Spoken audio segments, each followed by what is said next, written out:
Kali ini kita akan belajar mengenai wawasan tentang guru sebagai dasar untuk menjawab soal-soal pada SKB Tenaga Pendidik. Kita akan berkenalan dengan metode menghafal. Ya, saya akan kenalkan dua metode untuk gampang menghafal. Baik, yang pertama, siapa yang dimaksud dengan guru? Menurut PP nomor 19 tahun 2017 ya, tentang guru. Ini definisinya dari PP ini, 19 2017 tentang guru. Ini mengganti PP nomor 74 2008. Ya, ini mungkin muncul di soal nanti ya. Tentang guru, ini berarti PP nomor 19 2017. Ini menggantikan PP 74 nomor 2008. Tidak mengganti seutuhnya, hanya mengganti beberapa pasal. Baik, siapa yang dimaksud dengan guru? Ini. Guru adalah pendidik profesional dengan tugas utama mendidik, mengajar, membimbing, mengarahkan, melatih, menilai, dan mengevaluasi peserta didik pada pendidikan anak usia dini, jalur pendidikan formal, pendidikan dasar, dan pendidikan menengah. Nah, membaca sebuah paragraf yang panjang ini tentu saja melelahkan kita dalam menghafal. Untuk itu, pada kesempatan ini saya kenalkan main playlist ya. Misalkan begini, dibandingkan ini prosesnya, kita ubah menjadi begini. Guru adalah pendidik profesional dengan tugas utama, ada 7 tugas utama. Lalu berkenaan dengan tempat, yaitu di PAUD, di SD, dan SMP, SMA. Ini lebih gampang dibandingkan dengan yang tadi. Ya, kita pecah menjadi begini, ini lebih gampang. Tinggal kita menghafal ini. Nah, cara menghafal juga ada triknya. Misalkan begini, ini adalah main playlist. Ya. Bayangkan ini sebuah kelas. Ini siswa, ini meja guru, ini blackboard, ini whiteboard, dan ini pintu masuk. Seperti itu. Ini disebut dengan main playlist. Yang pertama kita di sini ada tempat duduk. Ya, ini simbol untuk mendidik. Duduk mendidik kan gampang ya. Itu yang pertama kita lakukan, kita duduk di sini, kita lakukan mendidik. Siswa-siswa duduk dan berdoa sebelum belajar. Kita didik itu. Setelah duduk di sini, kita beralih tempat ke sini. Apa yang kita lakukan di sini? Kita menggambar garis, kita menggambar grafik, dan seterusnya. Kita lakukan aktivitas mengajar di sini. Setelah di blackboard, kita beralih ke sini. Kita melakukan membimbing. Nah, untuk gampang menghafal, bimbing itu kan dekat dengan belimbing. Ya, belimbing. Ini buah belimbing.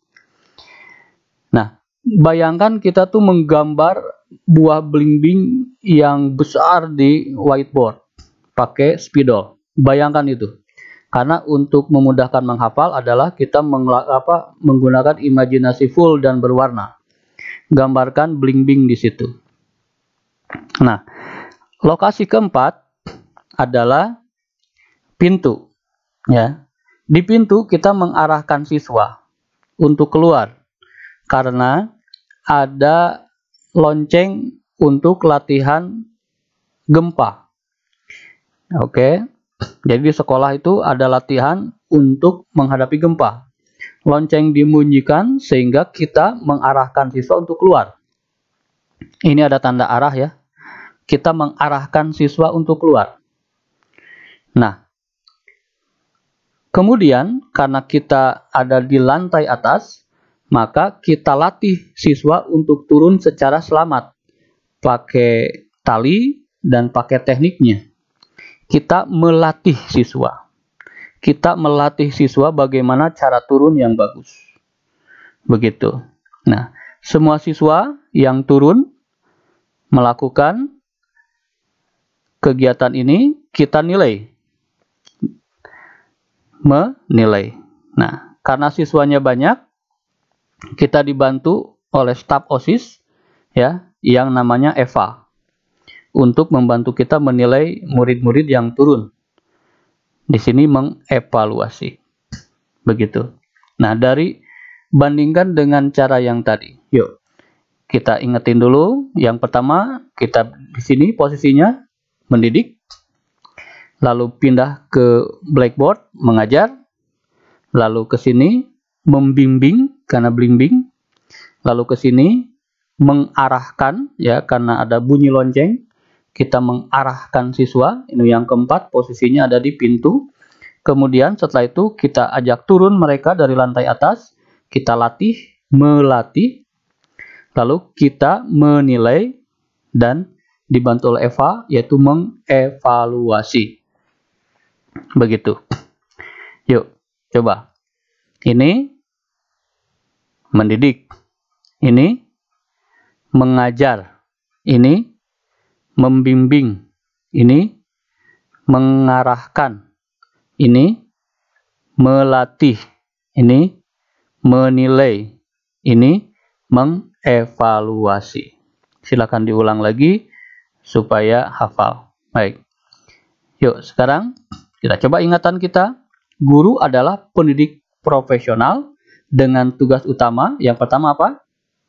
Iya, mendidik. 2, mengajar. 3, membimbing, ya, ada blimbing di sana. 4, posisinya di pintu, mengarahkan. 5, turun, melatih. 6, menilai. Dengan siapa?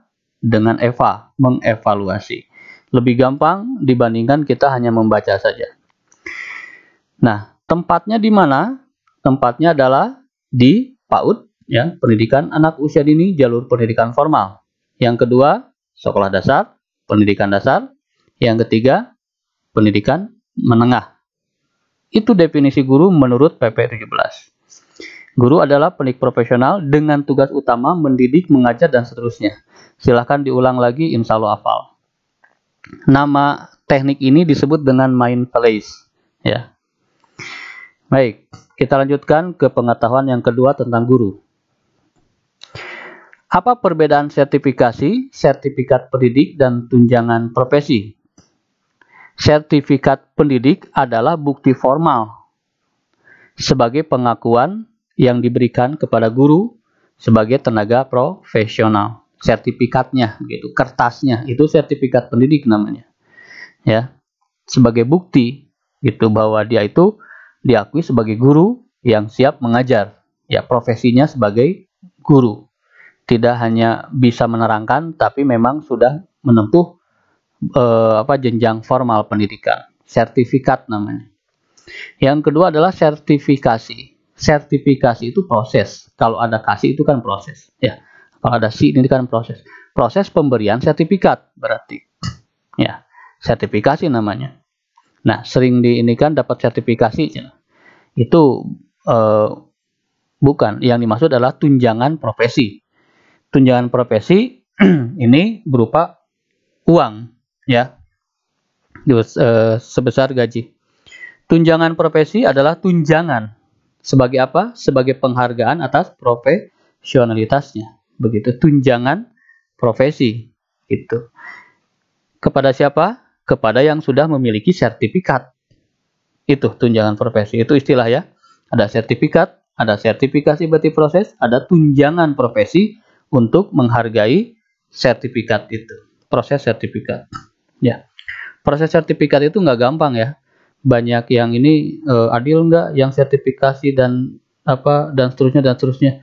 Proses sertifikasi itu rumit, ya, rumit dibandingkan dengan tes, itu rumit karena pendidikan. Nanti kita lihat. Sertifikat pendidik itu diperoleh melalui apa? Program pendidikan profesi. Ya, dulu disebutnya PLPG, kemudian berkembang menjadi PPG. Ya.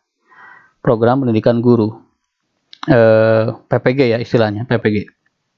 Nah, PPG ini diselenggarakan di perguruan tinggi. Apakah sembarangan perguruan tinggi? Semua perguruan tinggi bisa? Tidak, itu ditunjuk, ya. Perguruan tinggi yang dipilih adalah yang memiliki program pengadaan tenaga pendidik. Ya, jadi ada fakultas pendidikannya lah, seperti UPI itu kan mencetak tenaga pendidik ya, mencetak guru. Nah, universitas-universitas seperti itu yang dipilih, yang boleh melakukan pendidikan profesi.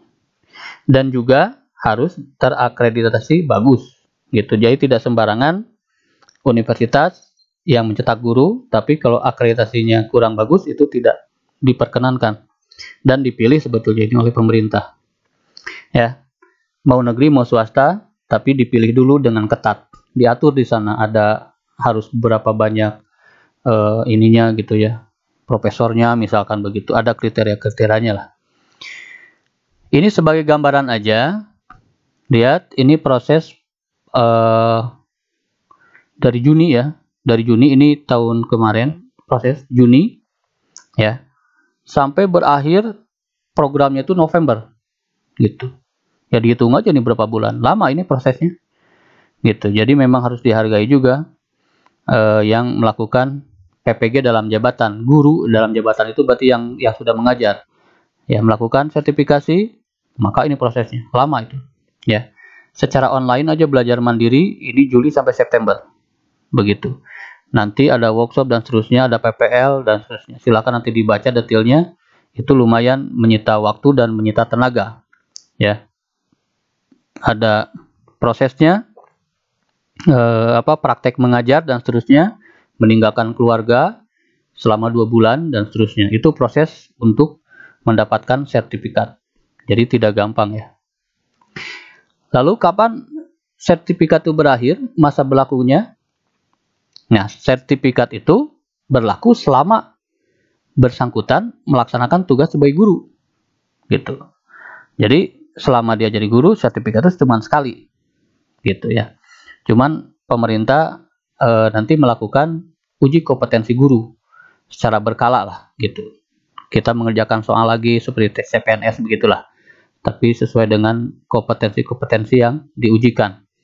Program pemerintah begitu. Sudah menjadi guru, sudah punya sertifikat, secara berkala kita dites ulang, supaya kita terus mempersiapkan dan mengasah kemampuan. Apa saja kompetensi guru?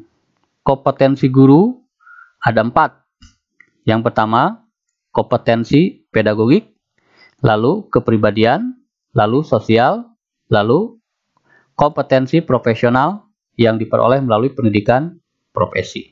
Begitu. Jadi kuncinya adalah pendidikannya ya. Kita menempuh pendidikan yang formal sehingga kompetensi profesional.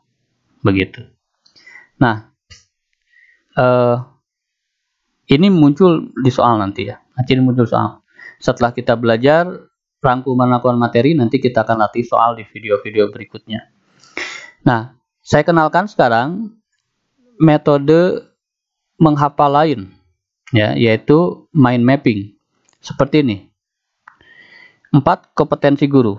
Daripada kita nulis tadi di daftar, kita tulisnya sebagai mind mapping, peta pikiran. 4 kompetensi guru. Yang pertama adalah pedagogik.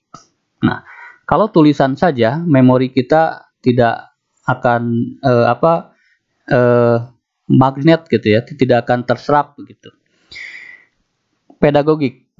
Nah, pedagogik ada gambar guru. Ya, pedagogik itu kan ciri khas keguruan ya. Pedagogik itu. Kalau calon guru pasti tahu lah istilahnya pedagogik, pasti tahu. Baik. Yang kedua adalah kompetensi kepribadian. Nah, untuk membantu mengingat, otak kita mencantol begitu, ingatan adalah supir pribadi. Gitu. Mobil pribadi, supir pribadi begitu. Ini untuk memudahkan otak kita. Otak kita tuh senang dengan gambar atau dengan kisah aneh. Kita gunakan itu. Yang ketiga adalah sosial. Baik, setelah pedagogik, guru, lalu kepribadian ya, sopir pribadi. Baik, lalu setelah pribadi kita siap, kita diantarkan untuk bergabung dengan sosial. Ya, kita bergabung dengan sosial, dengan teman-teman lah kita bergabung. Baik, setelah belajar pedagogik, ya, baik kita diantarkan oleh supir pribadi. Ya, kepribadian kita sudah bagus, kita sudah siap, kita sudah mantap mengajar, lalu diantarkan oleh supir pribadi bergabung secara sosial, kompetensi sosial, bergabung dengan teman-teman guru di sini, ya, sosial, ya, bersosialisasi, dan kompetensi profesional. Nah, profesional itu kita gambarkan sebagai berbagai macam profesi di sini. Ada musisi, ada pekerja, ada chef, ada pemadam kebakaran, ada dokter dan seterusnya. Macam-macam profesi ini yang akan kita ajar. Ini teman-teman kita ada yang mengajar ke sini, ada yang mengajar ke sana, ada yang mengajar semua ke sana gitu, guru-guru. Bayangan begitu. Yang pertama kita belajar pedagogik, yang kedua setelah kepribadian kita siap, kita bergabung secara sosial dengan teman-teman, saling menguatkan, lalu kita mengajar ke berbagai profesi profesional. Jadi ada 4, pedagogik, kepribadian, sosial, profesional. Begitu. Sehingga dalam catatan kita, hafalan kita cukup begini. Ya, kita sudah hafal. Ini apa? Ya, kompetensi pedagogik ini, kompetensi kepribadian ini, kompetensi sosial ini, kompetensi profesional. Ini adalah mind mapping. Ya. Jadi informasi-informasi yang menjenuhkan kita bisa buat begitu. Yuk kita tes apa saja kompetensi guru. Ada 4. 1. Kompetensi pedagogik. 2. Betul, kepribadian. 3. Sosial. 4. Profesional. Ya. Dalam pikiran kita langsung kebayang gambar-gambar tadi. Intinya itu. Itu cara menghafal. Informasi yang banyak kita pecah-pecah demikian. Baik. Nah, apa yang dimaksud dengan kompetensi pedagogik? Pedagogik adalah kemampuan guru dalam pengelolaan pembelajaran peserta didik. Sekurang-kurangnya meliputi. Kalau sekurang-kurangnya berarti bisa lebih dari ini. Ya, yang sejenis saja, setipe. Dalam pilihan ganda akan gampang kita kenali. Tidak harus hafal sebetulnya. Kita akan gampang lah. Apa sih yang guru harus tahu begitu. Pemahaman wawasan atau landasan kependidikan, ya, pemahaman terhadap peserta didik tentang kurikulum, tentang perencanaan pembelajaran, tentang pelaksanaan pembelajaran, tentang pemanfaatan teknologi, tentang evaluasi, tentang pengembangan peserta didik untuk mengaktualisasikan dan seterusnya. Ini bisa dibaca ulang nanti, silakan saja. Ya, sebetulnya saya ingin menggunakan teknik tadi, cuman nanti videonya panjang, di lain kesempatan lah. Yang jelas, di chunking istilahnya, ya, chunking itu adalah proses informasi yang banyak itu kita perkecil gitu, per kelompok-kelompok kecil, ya. Misalkan begini, 1 sampai 4 kita kelompokkan. Ini kita mempersiapkan sebagai guru. Ada wawasan, ada pemahaman peserta didik, ya. Ini wawasan kita tentang landasan ilmu-ilmu pendidik. Lalu siapa yang akan kita didik, yaitu peserta didik, berarti harus kita paham pesertanya, ya. Lalu klien kita kan, ya, ini landasan pendidikan kita, ini klien kita. Lalu setelah itu adalah kurikulum dan silabus, ini yang akan kita ajarkan, bahannya berarti. Lalu perancangan pembelajaran, gitu, strategi-strateginya dan lain-lainnya. Begitu. Jadi ini pengetahuan kita. Ini klien kita harus pahami. Lalu apa yang akan kita berikan kepada klien kita, itu termaktub dalam kurikulum dan silabus. Lalu kita rancang, belajarnya mau gimana. Kita rancang, mau di kelas, mau di outdoor, dan seterusnya. Ini kita kelompokkan dalam persiapan. Lalu yang kedua di sini adalah kita laksanakan pembelajaran itu. Kita sudah mulai proses mengajar di sini. Lalu kita gunakan alat-alatnya, teknologi. Ya kan? Kelompok pertama, persiapan. Kita sudah mengetahui landasan pendidikan, lalu kita ketahui juga, kita pahami peserta didik, ya, sebagai klien, lalu kita pahami juga apa yang akan kita ajarkan, kurikulum atau silabusnya, lalu kita akan rancang pembelajaran kita akan seperti apa. Setelah itu, setelah siap persiapan, lalu yang kelima adalah kita laksanakan pembelajaran. Lalu kita gunakan alat-alat teknologi supaya memudahkan dan memaksimalkan proses pembelajaran itu. Begitu. Setelah itu, kita lakukan stage ketiga, yaitu harus ada evaluasi belajar. Ini. Setelah evaluasi belajar, kita akan tahu ada anak yang perlu remedial, atau ada anak yang pengayaan. Di sini yang 8 adalah pengembangan peserta didik untuk mengaktualisasi berbagai potensi yang dimilikinya. Itu dari evaluasi. Gitu, ini ada evaluasinya, ini ada refleksinya. Jadi 1, 2, 3, 4. Nah, itu adalah proses chunking, pemahaman chunking. Dibandingkan kita menghafal, ini 1, 2, 3, 4, 5 itu berat ke otak. Tapi kalau kita chunking, kita langsung gampang. Kelompok pertama, 1-4 adalah bagian persiapan. 5 dan 6 adalah melaksanakan. 7 dan 8 adalah 7 adalah evaluasi, 8 adalah tindak lanjut. Gitu. Sehingga dalam pilihan ganda pun kita akan langsung bisa mengenali. Kita sudah paham, akan gampang. Baik. Lanjutkan kompetensi kepribadian. Yang kedua, ya sopir pribadi, itu yang di bawah tadi gambarnya. Sekurang-kurangnya, berarti boleh lebih, gitu. Mencakup kepribadian yang ini tidak perlu dihafalkan, karena ini kepribadian positif yang ada di dunia, yang diakui secara umum. Beriman, berakhlak mulia, arif, dan seterusnya. Ya, pokoknya pribadi yang baik lah untuk guru. Itu kepribadian baik untuk semua, itu pasti kepribadian baik untuk guru. Jadi tidak perlu dihafal, hafal sendiri. Pilihan ganda kita akan mampu mengenali tentang kompetensi kepribadian. Pokoknya kepribadian yang bagus, yang bisa menjadi teladan. Ini tambahannya, teladan, guru itu jadi teladan. Ya. Lalu ciri khasnya adalah mengevaluasi kinerja sendiri. Ya. Lalu mengembangkan diri secara mandiri dan berkelanjutan. Ini poin-poin penting yang ditambahkan. Begitu. Gampang kan? Menjadi teladan, karena guru itu sebagai teladan. Lalu ini melakukan refleksi diri. Ya. Itu. Lalu di sini kita harus mengembangkan untuk terus belajar berkelanjutan. Baik, kompetensi sosial sekarang, ini kompetensi ketiga. Namanya sosial, berarti harus ada komunikasi lisan. Ya. Lalu komunikasi menggunakan teknologi. Nah, kita mampu berbicara, kita mampu menyusun kata. Kita mampu menggunakan teknologi, membuat infografis, dan seterusnya. Nah, kita pun mampu untuk bergaul secara efektif dengan peserta didik. Begitu. Ini kompetensi sosial. Ya. Ini. Klien kita adalah peserta didik, lalu partner kerja kita itu sesama pendidik, ya, dan tenaga administrasi sekolah, lalu dengan pimpinan, lalu dengan orang tua dan wali peserta didik. Ini orang-orang yang ada di lingkungan sekolah. Begitu. Tambah orang tua atau wali. Gampang kan? Kita harus bergaul dengan mereka. Lalu juga bergaul dengan masyarakat sekitar. Gitu. Sekolah kita ada di mana, mungkin beda kepribadian dengan kita, beda culture, maka kita harus tahu. Lalu ini menerapkan prinsip persaudaraan sejati. Sosial lah, ini tidak mesti dihafal karena kita akan langsung mengenali nanti di pilihan ganda. Kompetensi sosial. Yang terakhir adalah kompetensi profesional. Ya. Profesional ya profesi kita lah.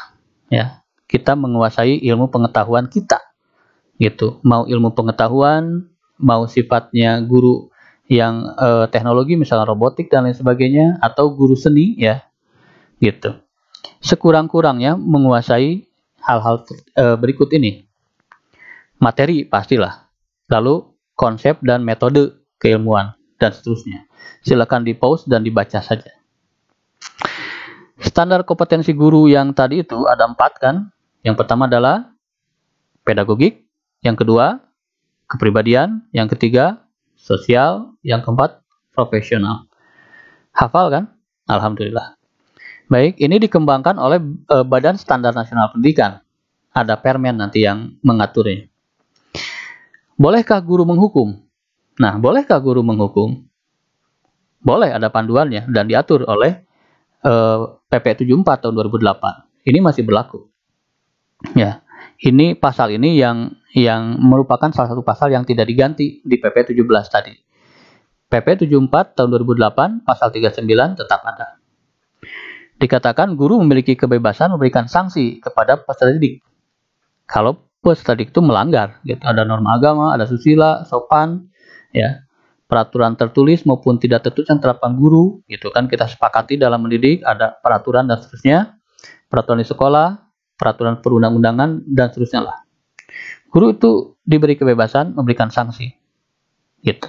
Nah, sanksinya itu berupa apa? Di sini, teguran, peringatan, secara lisan atau tulisan. Boleh itu. Serta hukuman yang bersifat mendidik sesuai dengan kaidah pendidikan. Gitu. Tujuan kita menghukum itu kan mendidik ya. Gitu, tidak boleh semena-mena maksudnya. Tidak boleh ada kontak fisik, tamparan, dan sebagainya, cubitan, itu nggak boleh. Hukuman yang sifatnya mendidik sesuai dengan kaidah pendidikan. Sesuai juga dengan kode etik guru. Itu kita boleh teguran, memberikan peringatan, tapi harus secara elegan. Tidak boleh keterlaluan dah. Nah, yang ketiga adalah pelanggaran terhadap peraturan satuan pendidikan yang dilakukan oleh peserta didik yang pemberian sanksinya berada di luar kewenangan guru dilaporkan kepada pimpinan satuan pendidikan. Itu jadi ada batasnya juga guru. Kalau misalkan ada pelanggaran tertentu, pelanggarannya bukan pelanggaran di kelas kita, tapi sekolah, misalkan narkoba dan lain sebagainya, ya kita laporkan kepada pimpinan lah. Nanti pimpinan kan ada tim dan lain sebagainya, begitu. Jadi bisa begitu. Yang keempat, ada juga yang melanggar peraturan undang-undang. Ya, itu harus diserahkan sesuai dengan undang-undang. Begitu. Banyaklah, apalagi SMA, tawuran, dan lain sebagainya. Adakah pelindungan terhadap guru dalam melaksanakan tugas? Ada. Pasal 40 mengatur. Guru berhak mendapatkan pelindungan dalam melaksanakan tugas dalam bentuk rasa aman dan jaminan keselamatan. Harus dari pemerintah daerah juga, satuan pendidikan juga, organisasi profesi guru, dan masyarakat yang sesuai dengan kewenangan masing-masing. Jadi guru itu harus dilindungi oleh semua, oleh pemerintah, pusat dan daerah, oleh sekolah juga, oleh organisasi profesi, ya misalkan PGRI atau yang lainnya, dan juga masyarakat yang sesuai dengan kewenangan masing-masing harus dilindungi. Yang kedua adalah rasa aman dan jaminan keselamatan. Di sini melindungi guru, ya, diperoleh melalui pelindungan secara hukum, secara profesi, keselamatan dan kesehatan kerja, begitu. Sehingga ketika kita mengkondisikan siswa, mendidik siswa, menegur siswa, itu tidak bisa dihukum sebetulnya, karena kita dijamin. Yang ketiga, masyarakat, organisasi profesi guru, pemerintah atau pemerintah daerah dapat saling membantu dalam memberikan pelindungan seperti yang sebagaimana dimaksud pada ayat pertama, begitu. Jadi guru bisa mendapatkan pelindungan lah. Ya, kita berupaya. Banyak terjadi kasus yang baru-baru juga ada guru terkena ya dalam dia menegur dan seterusnya. Semua elemen dari PGRI dan masyarakat bersatu sehingga guru itu terbebas lagi. Tentu saja tidak kita harapkan ya.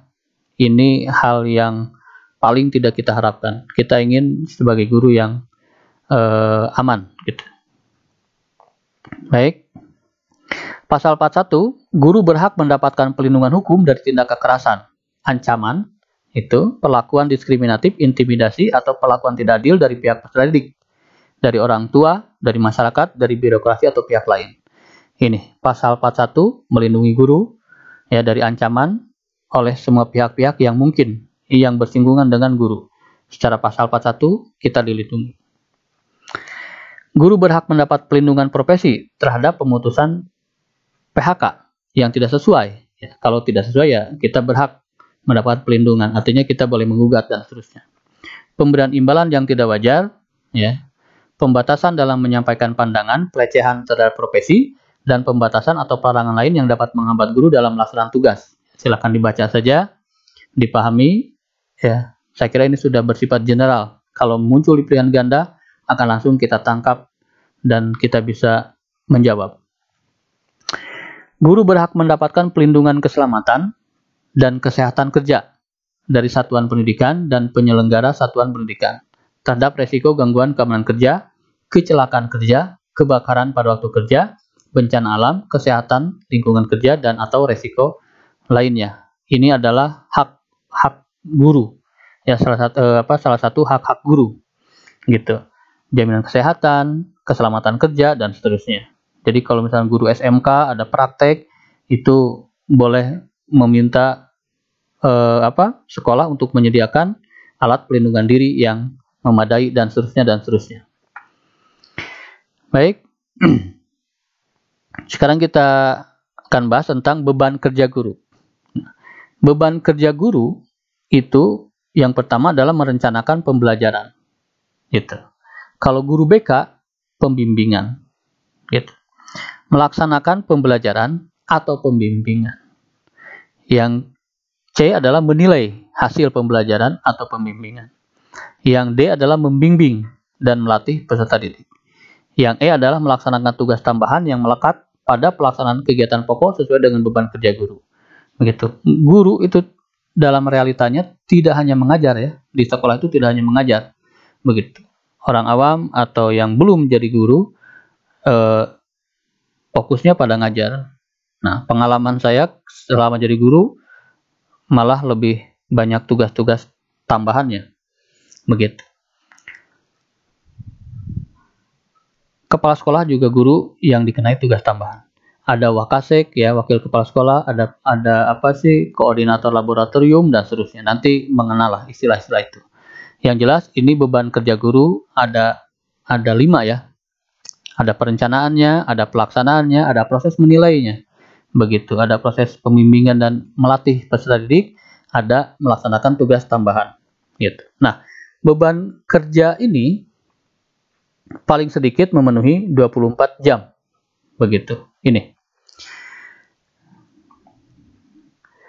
Dan paling banyak adalah 40 jam tatap muka. Begitu. Ini cairnya tunjangan profesi kalau memenuhi 2 ini. Gitu. Kalau memenuhi paling sedikit memenuhi 24 baru boleh atau berhak mendapatkan tunjangan profesi.